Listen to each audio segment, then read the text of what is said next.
అది సత్యం. నాకు ఇష్టమైన కడుపు మీద ప్రమాణకం చేసి చెప్తున్నాను. నేను అబద్ధం కాదు నుంచి మా నాన్న చాలా మంచి.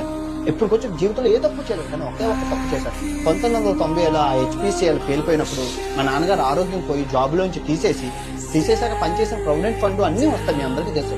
ఆ ప్రొవిడెంట్ ఫండ్ తీసుకొచ్చే దారిలో కాయరాజా కాయ దగ్గర పెట్టి మొత్తం నాశనం చేశారు. ఆ రోజుల్లో 20,000 అంటే పెద్ద అమౌంట్. వేరే ఊరు వెళ్ళడానికి డబ్బు లేక ఆ నాన్న ఇప్పటికీ అడుగుతాను, నాన్న ఎందుకు చేశారా తప్పంటే, అరే ఫస్ట్ 10 రూపాయలు పెట్టాను రా, డబ్బులు వచ్చింది, సో అప్పుడు 100 రూపాయలు పెట్టాను పోయిందిరా, ఆ 100ని తెచ్చుకోవడం కోసం 20,000 పెట్టాను, ఇంటికి వచ్చి చచ్చిపోతానని చెప్పి అంటే అమ్మ కాపాడింది. మొత్తం బంగారం అంతా అమ్మేసి అప్పు చేసి ఒక పల్లెటూరు వెళ్ళిపోయి చిన్న షాప్ పెట్టుకొని ఆ షాప్ లో బతికాను. నన్ను డబ్బులు లేక మా తమ్ముడిని చదివించలేక నన్ను గవర్నమెంట్ హాస్టల్లో పెట్టారు. మనం ఈ బెట్టింగ్ వల్ల నా కుటుంబం నాశనం అయిపోయిన అదృష్టవశాత్తు మా నాన్నగారు బతికారు. అది ఏ కుటుంబానికి జరగకూడదు.